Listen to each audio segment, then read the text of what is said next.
Oke.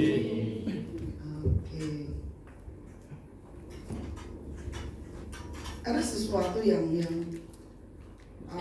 kuat berbicara dalam hidup kita, hidup saya terutama gitu ya, dimulai dari hidup saya, bahwa firman Tuhan itu benar-benar memerdekakan kita.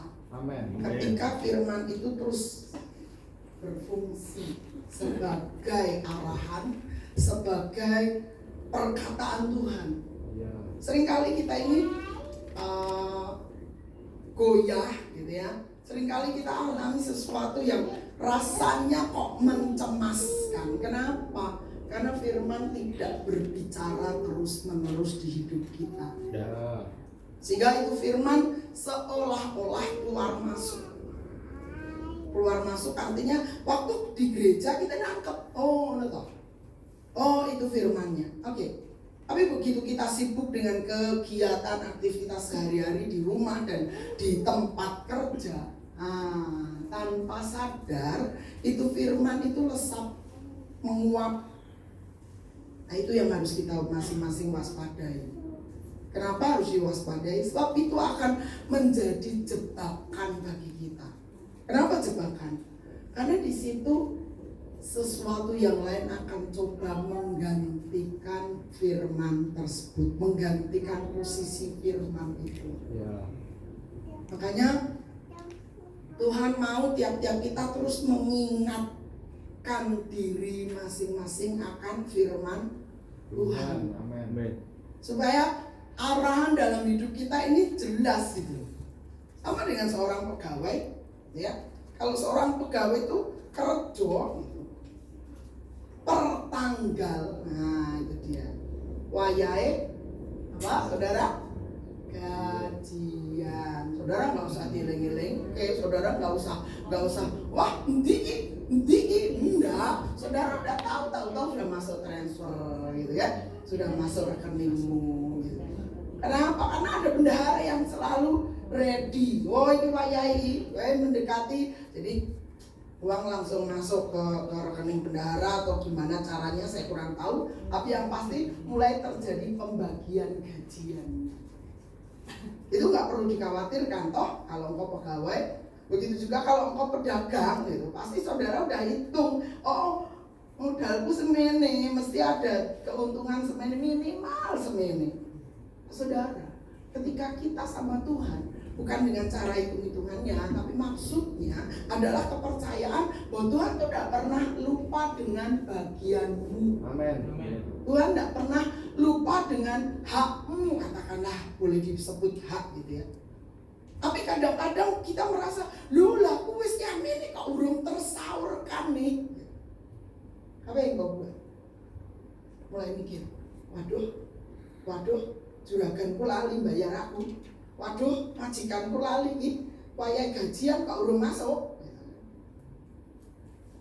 Tidak begitu dengan kita sama Tuhan. Amin. Engkau harus tetap di posisi percaya. Kenapa?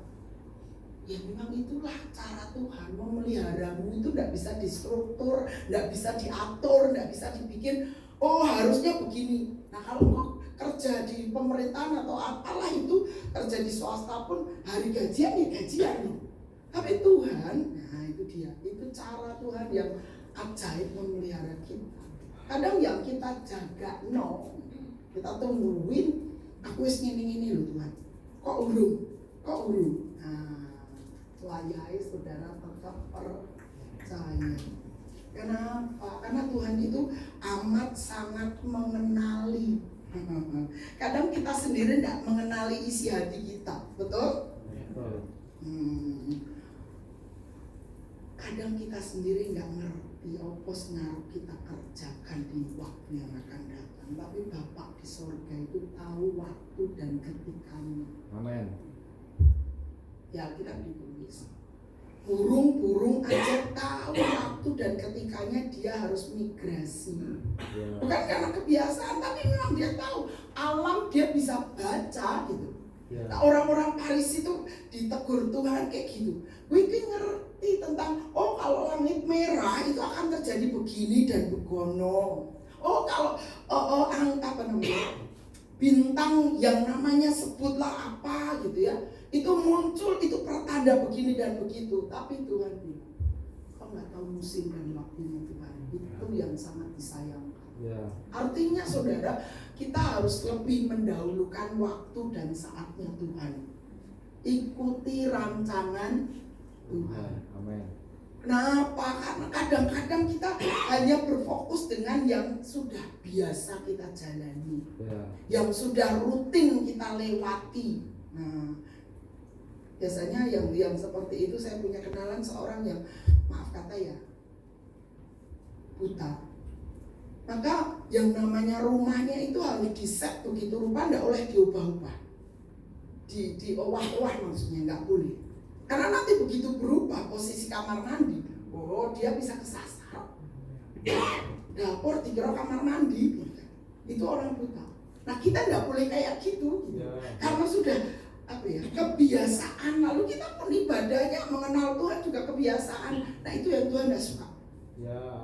Tuhan mau kita itu terus menikmati musim hidup kita seperti yang Tuhan rancangkan. Kalau lagi masanya, Tuhan tidak pernah menjanjikan hal yang buruk saja, dan juga tidak pernah menjanjikan yang baik saja. Tuhan menjanjikan langit yang terbuka. Amin. Tapi ketika kita tidak melihat langit itu terbuka, apa yang kau buat? Kau harus tetap percaya Bapakmu menyediakan langit yang terbuka. Walau kadang kita ndito. Itu loh saudara, memang kita sudah tercetak secara manusiawi, gitu ya. Dari semenjak nenek moyang kita mewarisi dosa dari Adam dan Hawa, segala sesuatu berjalan manusiawi. Dan itu yang harus mulai kita sadari dan tinggalkan. Mulai dengan kehidupan yang seperti firman Tuhan ajarkan. Bukan sesuatu yang rutinitas, terus kita kerjakan, terus menjadi kebiasaan yang tanpa sadar kita menganggapnya biasa. Nah itu dia, itu yang harus kita waspadai. Tuhan mau pengenalan kita akan Tuhan itu juga bukan sesuatu yang biasa, tapi itu sesuatu yang istimewa. Kenapa? Karena tiap hari kita perlu bertumbuh mengenal Tuhan, perlu bertambah dalam kasih kita sama Tuhan. Tanpa itu saudara, kita pada titik tertentu akan mengalami kejenuhan dan bisa saja kita nggak melihat Tuhan. Kenapa? Karena kita terus menerus hanya lihat sesuatu yang biasa. Padahal Tuhan, gitu ya, dengan segala kemegahan dan kuasanya tuh pengen memberi hidupmu tiap hari itu warna yang baru, gitu. Sesuatu yang istimewa, alami, kok terima, gitu. Tiap hari selalu baru. Nah, baru itu kan ya memang matahari sih nggak mungkin terbit di barat sono, nggak mungkin, tapi tenggelamnya selalu di barat. Dalam kita menyikapi hidup ini, jangan yang biasa. Pastikan engkau alami sesuatu yang mungkin rasanya kok ya terpuruk, mungkin kok rasanya kayak ditinggalin. Percayalah Tuhan tidak pernah tinggal. Amin. Percayalah bahwa Tuhan selalu tahu yang kau alami. Karena kan kadang-kadang manusia kayak gitu tuh jalan berpikirnya. Endi Tuhan, aku doa gak dijawab. Endi Tuhan, aku minta gak dikasih. Itu dia. Itu manusiawi yang harus mulai kita tanggalkan dan tinggalkan. Amin. Dengan terus memperbaiki keyakinan kita bahwa Dia Bapa yang baik yang tidak pernah meninggalkan. Maka yang harusnya tiap-tiap kita sadari sebagai Bapa yang baik, Dia bertanggung jawab atas hidup kita. Amin. Apalagi di waktu-waktu yang akan datang, gitu ya. Saudara mesti harus terus memperbaiki hubunganmu dengan Tuhan. Kenapa? Karena di waktu-waktu yang akan datang mungkin tingkat pergumulanmu, gitu ya, tingkat kesulitanmu akan makin tantangannya tambah gede, gitu. harus kau buat? Ya dari sekarang fondasinya makin dikuatkan. Kalau namanya rumah itu mau dibangun lantai berapa, hitungannya itu harus dari fondasi. Harus dari fondasinya itu udah dihitung. Jadi dimulainya ya dari bawah, dari hubungan kita dengan Tuhan. Nah, kalau setinggi apapun kalau fondasinya nggak kuat, percayalah di waktu tertentu akan roboh, nggak kuat menahan yang di atas. Nah, keberadaan kita di hadapan Tuhan tuh menjanjikan atau Tuhan merencanakan, merindukan tepatnya sesuatu yang besar atas tiap-tiap kita. Tapi gimana cara kita membangun diri kita ini dulu yang jadi seringkali tanpa sadar jadi masalah. Masalahnya apa? Nah, kalau Tuhan mau percayakan yang besar sementara kitanya tidak kuat, tidak membangun dengan benar, jangan-jangan sudah ke atas kita malah kelimpungan di sana dan bisa nyungsruk dengan kondisi yang paling parah gitu. Nah, itu yang Tuhan tidak mau gitu. Makanya mungkin saat ini kok masih di bawah dan di bawah. Orang lain sudah naik pangkat, orang lain sudah sukses katakanlah secara manusiawi. Lihat, Tuhan tetap ada dalam hidupmu dan tetap mempedulikanmu untuk engkau mulai membangun fondasi imanmu, yaitu dasar keyakinan. Tanpa itu dibangun, ya usaha manusia itu tetap sia-sia, tetap mentok, saudara. Pada suatu ketika kita benghar, kata orang Sunda, kaya gitu ya. Tapi itu hanya semu. Sesuatu yang semu itu tidak tahan lama. Nah, Tuhan mau engkau menjadi orang yang benar-benar solid gitu. Dalam kondisi apapun tetap teguh. Itu dia yang Tuhan hari-hari ini sedang latih gitu. Ya mungkin firman-Nya itu aja. Nah, kalau satu aja belum terbangun, ngapain ke yang mana-mana kan gitu. Orang sorry ya, dulu semua kita punya persepsi kayak gitu. Pewahyuan terbaru apa tuh? Nah, kita pikir sesuatu kabar khotbah yang terbaru. Trennya apa? Atau yang ngomong gak? Nah, saudara percayalah, saya akan ikuti trennya Tuhan. Dalam artian apa yang Tuhan mau untuk saya bangun dalam hidupmu, dan pastinya juga terbangun dalam hidupmu. Gak ikutan tren doang gitu. Karena tren bisa datang dan pergi. Tapi ketika bangunan Allah dalam diri kita, dasar keyakinan dalam hidup kita itu terbangun kokoh, digoncang macam manapun, gak tergoyahkan. Itu dia yang Tuhan cari. Sebab ini saudara, ketika Tuhan memulai sebuah pekerjaan baik dalam diri saya, ya, itu saya hanya berpikir enak gitu. Enaknya apa? Gak usah 5 waktu. Saya hanya berpikir sesederhana itu. Gak berpikir tentang tanggung jawab nanti apa macam mana. Nah, pokoknya aku bebas dari 5 waktu. Selesai. Tapi itu dia. Seiring dengan bertumbuhnya umur saya, bertambahnya tanggung jawab saya, itu semakin saya lihat, oh ternyata nggak sesederhana di pikiranku apa yang menjadi pikiran Tuhan atas itu. Apa begitu juga dengan saudara? Amin. Mungkin hari ini atau beberapa waktu yang lalu engkau sederhana aja gitu. Tentang dirimu, engkau pandang ya wis ngene wae ora apa-apa. Padahal Tuhan tidak mau kita, padahal Tuhan tidak berpikir sesederhana pikiran kita untuk diri kita. Tuhan tuh punya angan-angan, punya cita-cita, punya kerinduan atas setiap kita itu menjadi sesuatu yang luar biasa. Baca aja tuh Yesaya pasal 61, roh Tuhan ada padaku awalnya. terus mulai mempengaruhi mereka yang di luar sana, dan itu terus bergulir seperti bola salju. Dari yang kecil nggak ada apa-apa dan bukan siapa-siapa, kalau kita mau intens atau bertekun dengan Tuhan, itu akan terus membuahkan hal-hal yang baik untuk orang lain juga. Karena saudara, rugi kalau kita hanya mengenal ya wis ning gereja, ya wis dadi Kristen, ya wis aku baptis. Tuhan tidak pengen yang sesederhana itu. Amin. Karena Tuhan punya impian yang luar biasa atas hidup. Amin. Amin. Oke lah, katakan saya sudah tidak mungkin lagi gitu kan, untuk mencapai yang namanya puncak. Untuk mencapai sesuatu yang lebih besar. Mungkin besarnya saya yang mimpin saudara, mempengaruhi saudara gitu. Saudaraku lah, bukan masalah umur ya, bukan. Tapi saudaraku lah yang ketika mendengar arahan Tuhan dan meresponnya dengan tepat, kemana kau pergi?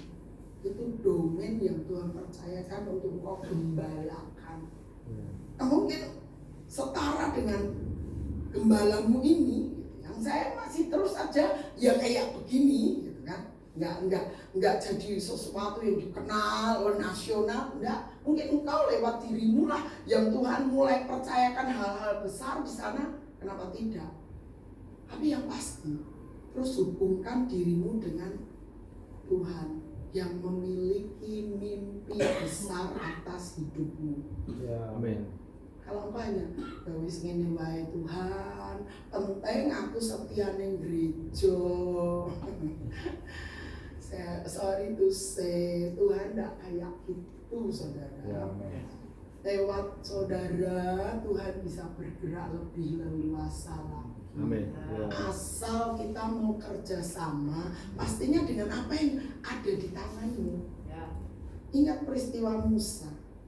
Musa tuh ketika ngadepin orang-orang termasuk Firaun, Tuhan tanya awalnya, apa yang ada di tanganmu Musa?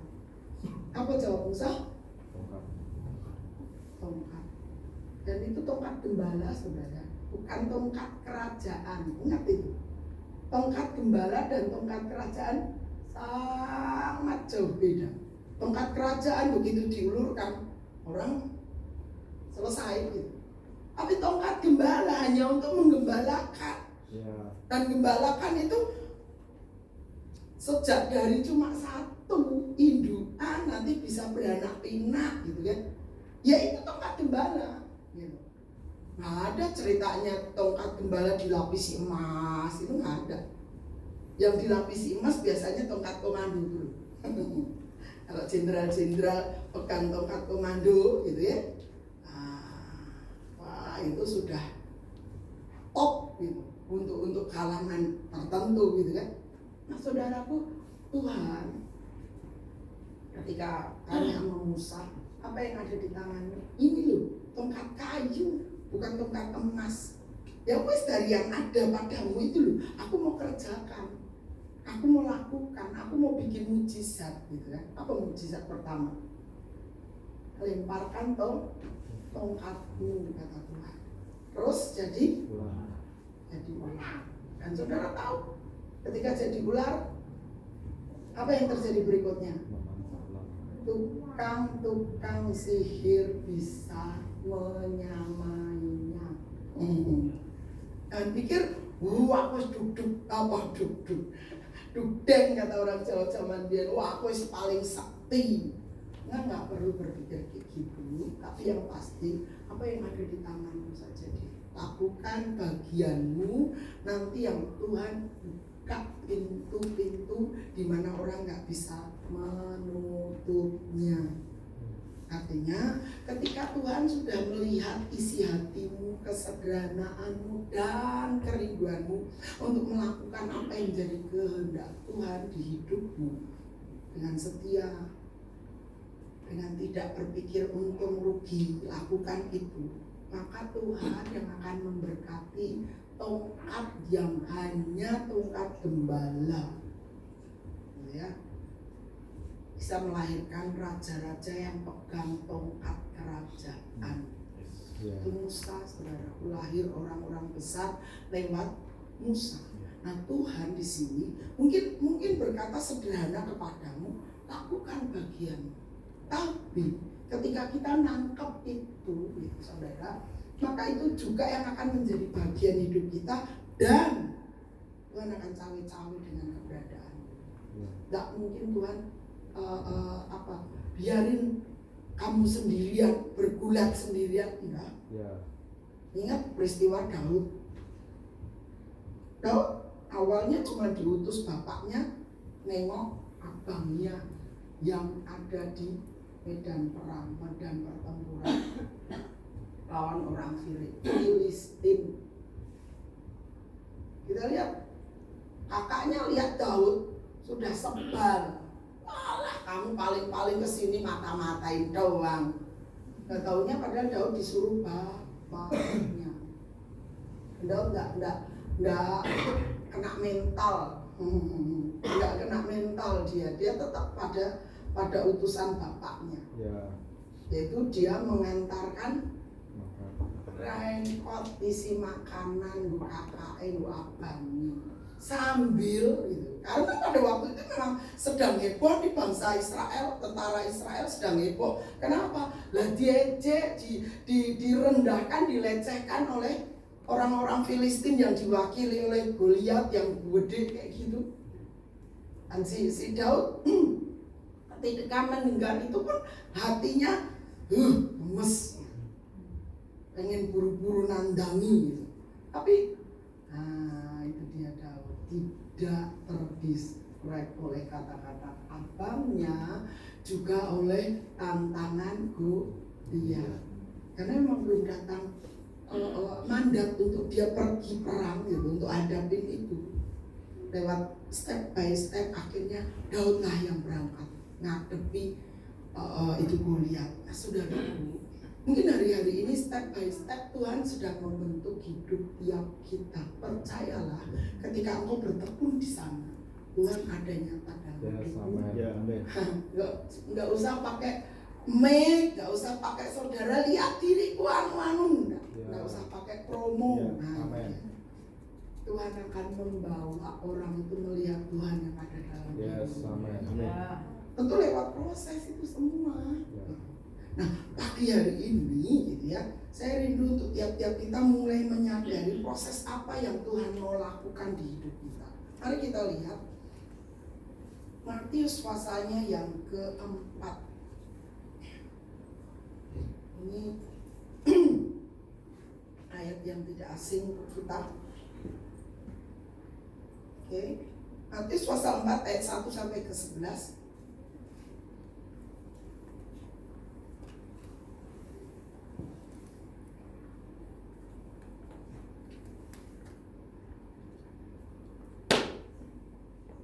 Yuk kita baca.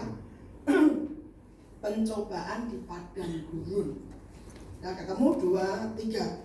Maka Yesus dibawa oleh Roh ke padang gurun untuk dicobai iblis. Dan setelah berpuasa 40 hari dan 40 malam, akhirnya laparlah Yesus. Lalu datanglah si pencoba itu dan berkata kepadanya, "Jika engkau anak Allah, perintahkanlah supaya batu-batu ini menjadi roti." Tetapi Yesus menjawab, "Ada tertulis, manusia hidup bukan dari roti saja, tetapi dari setiap firman yang keluar dari mulut Allah."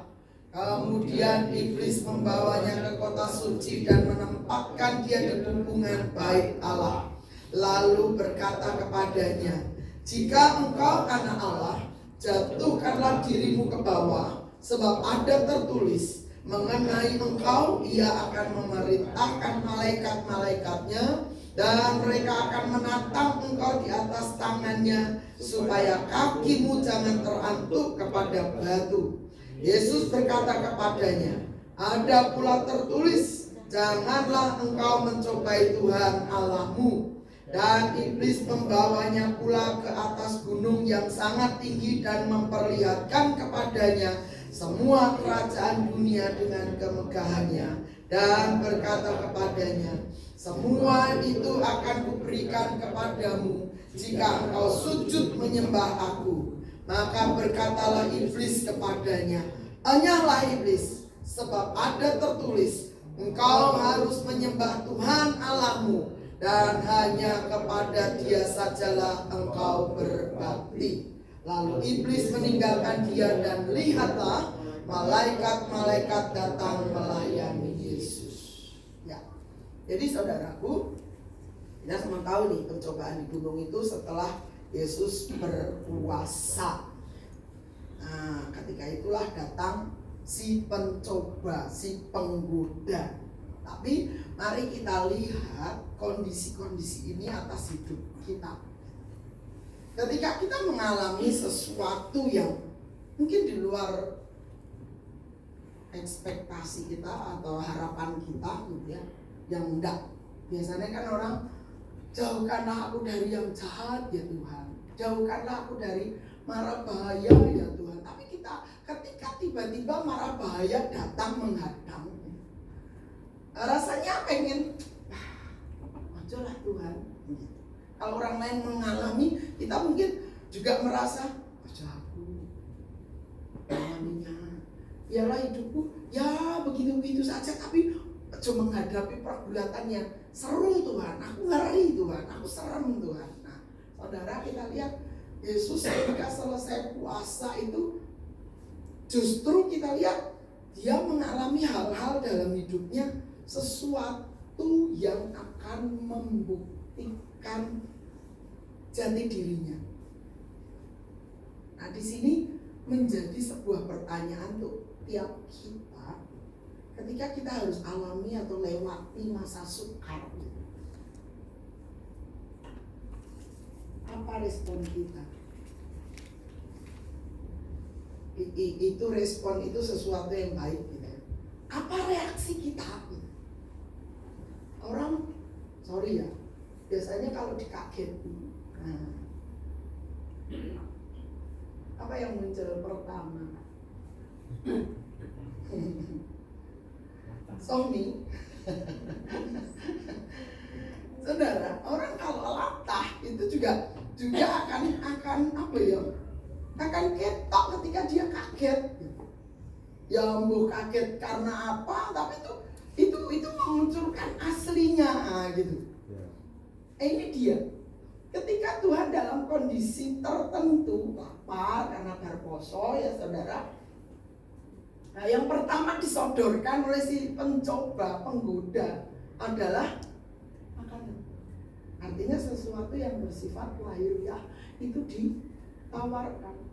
Nah, jangan heran saudara, kalau engkau harus hadapi hal-hal itu.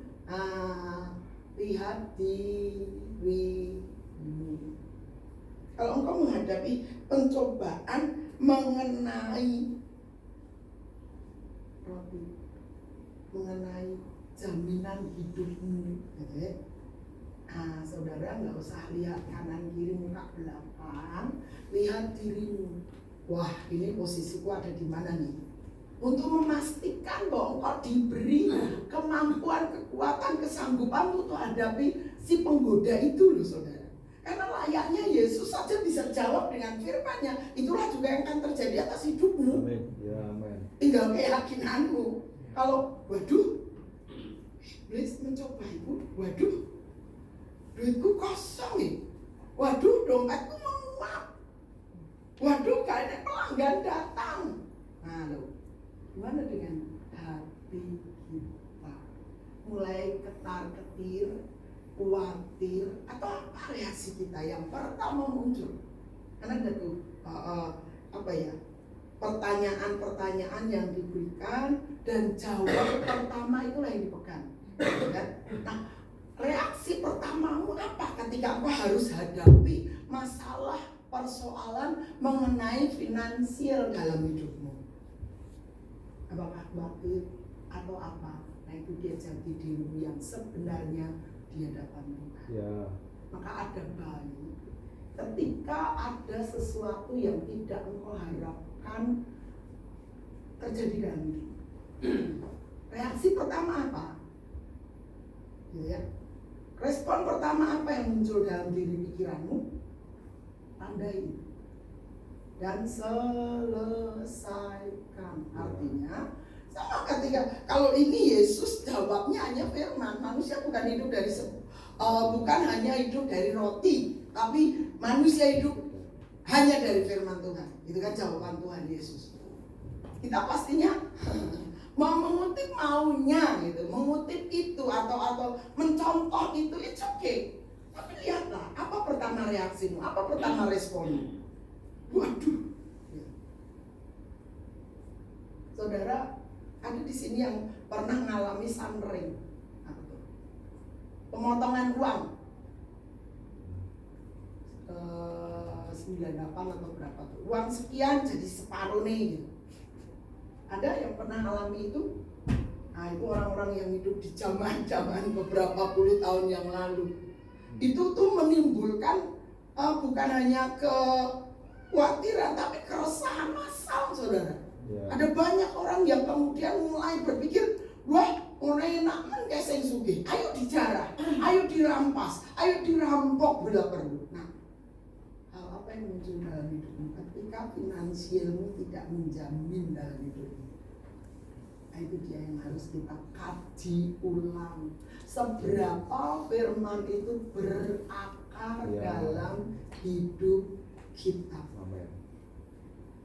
Sebab itu juga yang akan apa ya, hasil kerja kita tuh itu ditandai dengan reaksi pertama muncul. Nah, itu di hasil kerja kita, kerja dengan, maksud saya kerjasama dengan firman. Roh Kudus dan firmannya itu harus tinggal dalam diri kita, itu maksudnya. Demikian juga dengan hal-hal berikutnya. Kalau Yesus kan jawabnya firman. Nah, gimana dengan kita, jawabnya apa tuh? Karena ketika saya mendengar ayat ini, saudaraku, ayat ini sudah apa ya, bisa dibilang hafalan kan gitu. Oh, manusia tidak hidup dari roti saja, tetapi dari setiap firman yang keluar dari mulut Allah. Saya rasa semua kita hafal. Tapi praktek pertama, reaksi pertama, respon pertama, ketika saudara kentean duit, delalai enek kebutuhan mendesak. Apa yang terjadi, apa yang terpikirkan, dan apa yang menjadi keputusanmu. Mari tandai.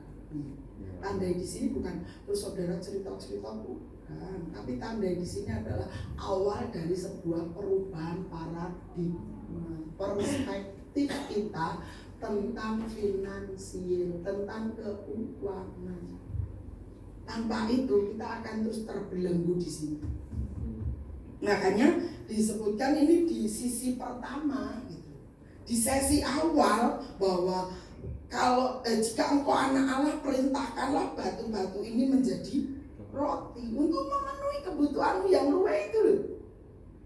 Ayo buat. Kira-kira bisa nggak Tuhan Yesus lakukan itu? Bisa. Sangat bisa. Tapi bukan itu yang Yesus kerjakan. Kalau Yesus kerjakan itu berarti Yesus ikuti arahan si iblis. Pembuktian itu. Seringkali kan kita kayak apa ya? Tertantang atau terdorong untuk membuktikan, kilo aku. Iya, ya nggak salah, tapi ya keliru gitu. Kenapa? Pembuktian itu atau kata bahasa apa kerennya tuh klarifikasi. Kayaknya oke, gitu kan. Kayaknya gitu. Tapi lihatlah bahwa yang Tuhan maksud itu bukan klarifikasi kita, bukan, tapi sikap hati kita dalam merespon peristiwa yang terjadi di hidup masing-masing kita. Saya tahu kita ini beda-beda pergumulan kita. Makanya arahan Tuhan cuma satu, ayo terus perkatakan firman. Walau mungkin awalnya kayak bertolak belakang dengan kondisimu, bertentangan dengan kenyataanmu, fakta dan data bertolak belakang dengan firman yang kau terima dari Tuhan. Apa yang kau buat? Kau harus terus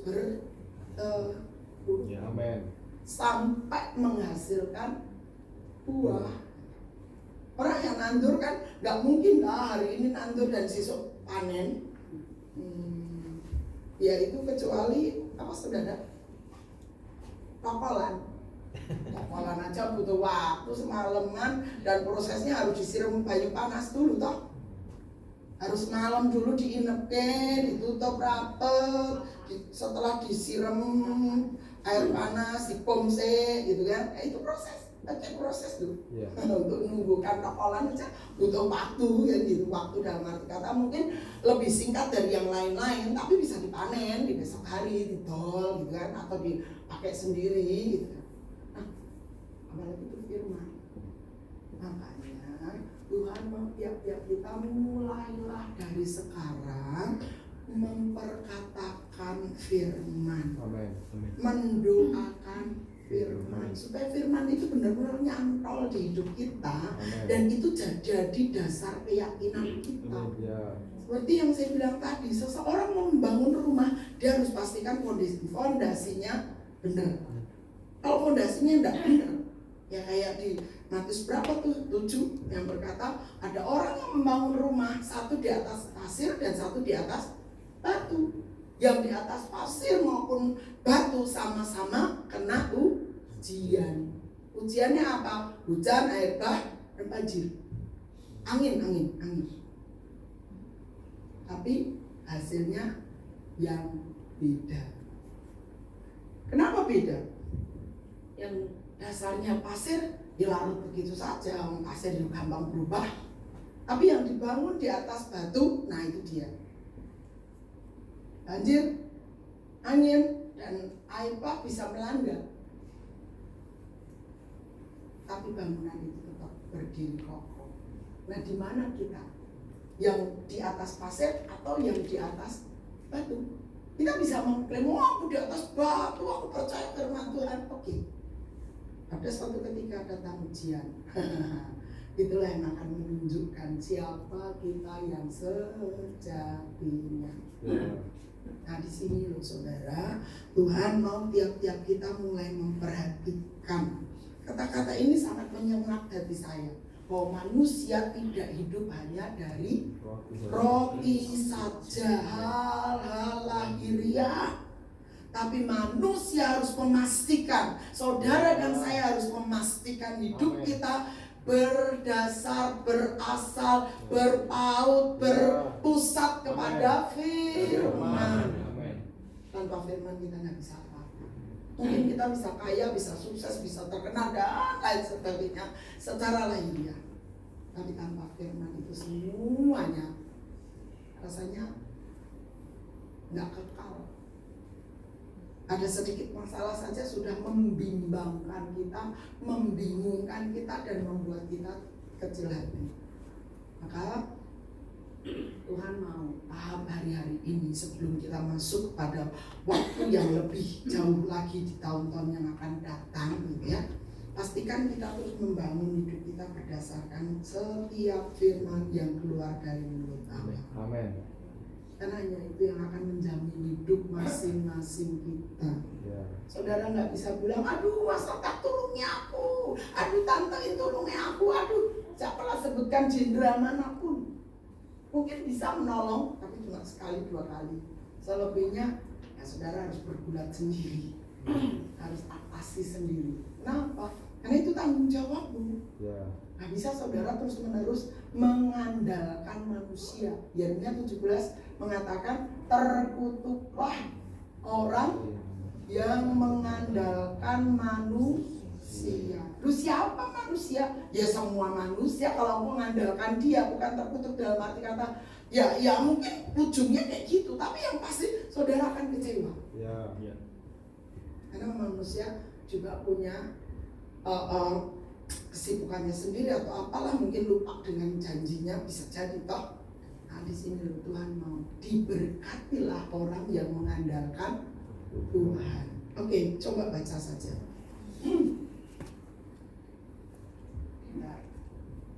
Kita lagi ya saudara. Yeremia 17 ayat yang kelima dan keenam. Tolong dibacakan seorang. Yuk. Beginilah firman Tuhan, terkutuklah orang yang mengandalkan manusia, yang mengandalkan kekuatannya sendiri, dan yang hatinya menjauh daripada Tuhan. Ia akan seperti semak bulus di padang belantara. Ia tidak akan mengalami datangnya keadaan baik. Ia akan tinggal di tanah angus, di padang gurun, di negeri padang asin yang tidak berpenduduk. Ya, jadi kita lihat,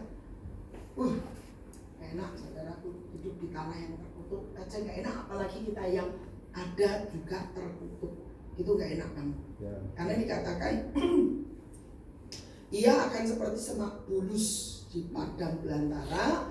Ia tidak akan mengalami datangnya keadaan baik. Ia akan tinggal di tanah angus, di padang gurun. Wis padang gurun, tanahnya angus, artinya nggak bisa ditanami, nggak ada yang bisa kita hasilkan.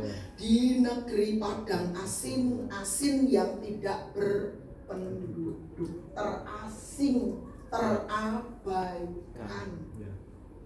Mungkin kok kaya, gak enak.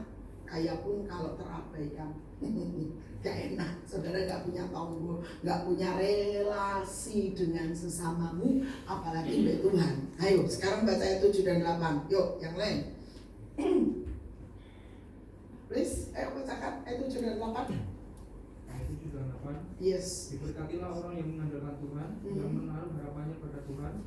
Ia akan seperti pohon yang ditanam di tepi air, yang merambatkan akar-akarnya ke tepi batang air, dan yang tidak mengalami datang panas terik, yang daunnya tetap hijau, yang tidak khawatir dalam tahun kering, dan yang tidak berhenti menghasilkan buah. Ya, tidak khawatir dalam tahun kering, dan yang tidak berhenti menghasilkan buah. Itu dia orang yang diberkati Tuhan gara-gara mengandalkan Tuhan. Mengandalkan Tuhan bukan oposite kesandung Tuhan, bukan.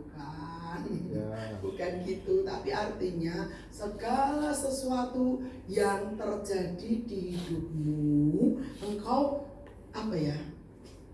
bandingkan dengan kebenaran firman-Nya. Nah itu dia. Sehingga kau tahu, ternyata peristiwa hidupku ini gak selaras dengan firman Tuhan. Karena firman Tuhan berkata, aku harus mengampuni siapapun yang bersalah kepadaku. Kalau ada yang mencederai atau menyakiti hatiku, ya aku harus mengampuni. Kan gitu. Sebanding. Ada orang yang menyakitimu, mengecewakanmu, kau tetap harus mengampuni. Nah, katakan itu bicara tentang pengampunan. Jadi artinya, ayo, segala peristiwa di hidup kita bandingkan, levelkan dengan kebenaran firman, supaya kita nggak keliru, nggak salah tanggap gitu. Ya. Karena coba baca di Ulangan 8 ayatnya yang ketiga.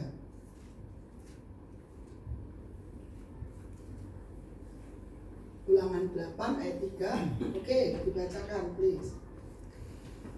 Yuk.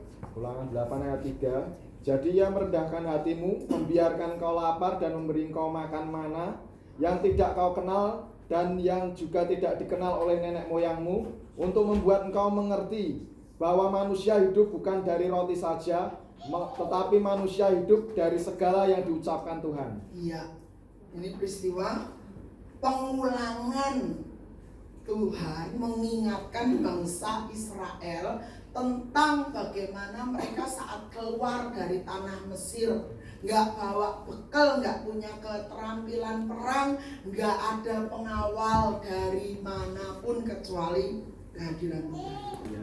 Maka kita lihat bagaimana Tuhan dengan skenarionya gitu ya, dengan caranya mengatakan bahwa Dia membiarkan bangsa Israel kala itu mengalami lapar dan memberi mereka makan mana dengan tujuan untuk menguji hati.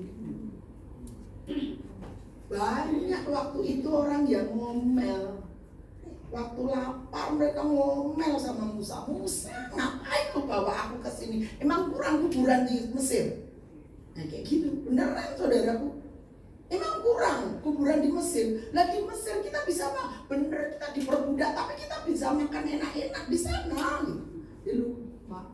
Mereka sendiri teriak-teriak, Tuhan aku capek jadi budak, Tuhan aku capek diperas tenagaku, mangan dicumpi, mangan dicadong. Lupa mereka Giliran mereka harus di padang gurun, ya itu dia. Kadang-kadang kita tanpa sadar membandingkan hidup kita dengan orang lain. Berhenti sekarang dari itu. Amin. Enggak perlu bandingkan dirimu dengan siapapun. Bandingkan dirimu dengan firman Tuhan. Amin. Ada orang yang bilang, walah, wong fasik kowe tambah luwemu, tambah soge, mobile deret sing apa mewah lagi. Sebutlah merek mobil mewah. Kok enak. Nah, Alkitab mencatat, saudara, itu tuh sebenarnya mereka sedang ada di titik tempat di mana mereka akan tergelincir dan jatuh. Artinya jatuh itu benar-benar tidak ada lagi. Maka nggak perlu engkau cemburu dengan orang fasik. Bandingkan dirimu dengan firman Tuhan. Karena itu loh yang akan menyelamatkan hidup kita kok. Menyelamatkan dalam arti di sini kok tetap sejahtera. Ya. Dan lebih jauh membuat engkau lapar, merendahkan hatimu supaya engkau mengerti bahwa manusia hidup bukan dari roti saja, tetapi manusia hidup harus dari segala yang diucapkan Tuhan. Kalau mau baca sampai selesai di pasal ini di ayat 18, kalau engkau kaya, jangan bilang kekayaanmu itu datang karena kekuatanmu, karena kecerdasanmu, karena kemampuan atau relasimu. No. Kalau toh engkau jadi kaya, ingatlah baik-baik, itu semua hasil berkat Tuhan. Oke, kita baca aja ayat 18. Ketemu? Ayat 18, masih ulangan 8, 2, 3. Tetapi haruslah engkau ingat kepada Tuhan Allahmu, sebab dialah yang memberikan kepadamu kekuatan untuk memperoleh kekayaan, dengan maksud meneguhkan perjanjian yang diikrarkannya dengan sumpah kepada nenek moyangmu seperti sekarang ini. Artinya Tuhan itu sudah sumpah memberikan hidup yang sejahtera. Tidak menskenariokan hidupmu miskin, termehek-mehek, dihina. Nah, tapi juga bukan tujuan utama hidupmu untuk kau menjadi kaya lalu jadi sombong. Jadi artinya ikuti aja alurnya Tuhan, ikuti aja skenarionya Tuhan, sehingga sampai di titik manapun engkau tetap ingat Tuhanmu. Itu tujuannya, itu maksudnya. Sehingga kita ini tidak pernah sekalipun merasa ragu dengan kasih Tuhan. Tidak pernah sekalipun merasa, aduh aku ditinggalin, aduh aku miskin, dilupain Tuhan. Dimanapun tempatmu, gitu ya, posisimu, Tuhan tetap ingat dan mengenalimu. Maka pastikan kau tetap mencintainya dan tetap mengikuti apa yang menjadi arahan Tuhan, sehingga hidupmu tuh nggak hanya mengejar hal-hal lahir. Utamakan, kejar Tuhanmu. Apa yang menjadi kebutuhanmu itu hanya bonus. Cari dahulu kerajaannya dan kebenarannya, terus maka sekaliannya itu apa yang kau butuhkan Tuhan akan tambahkan. Bonus Tuhan, saudara, yang pasti hidupmu diberkati Tuhan. Engkau sehat, iso kerja dengan kekuatan yang dari Tuhan. Engkau bisa memuji Tuhan, bersyukur di hadapannya. Itu sudah lebih dari cukup. Matur nuwun ning Gusti, berapapun jatahmu hari ini, nggak usah mikir lah sesuk apa Tuhan. Perhatikan bagaimana Tuhan memeliharamu hari lepas hari. Hari ini, tapi bukan berarti ada pergumulan atau ada berkat cinta nih, ya itu juga keliru gitu ya. Karena Tuhan itu tidak pernah kita ini ciptaannya udah diciptakan baik-baik lalu dibuang begitu saja, kan tidak mungkin. Nalare kayak gitu, saudara. Tuhan nyiptakan kita, Tuhan menghadirkan kita lewat orang tua kita di muka bumi, dan sampai di usia ini toh Tuhan pelihara kita. Apa yang tidak membuatmu bersyukur? Maka yang harus kita berikan kepada Tuhan adalah hidup yang terus bersyukur, hidup yang terus mengucap terima kasih sama sing gawe urip.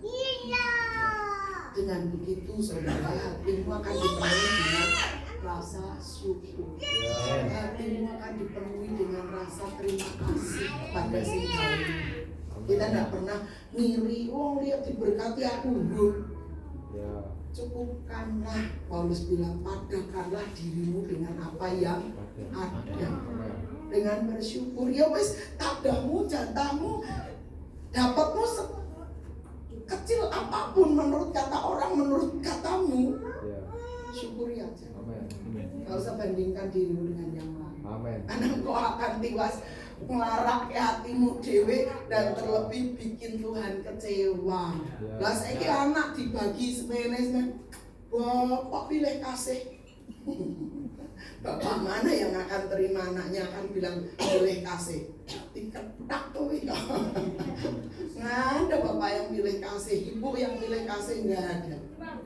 Yang ada anak yang harus terus mengucap terima kasih.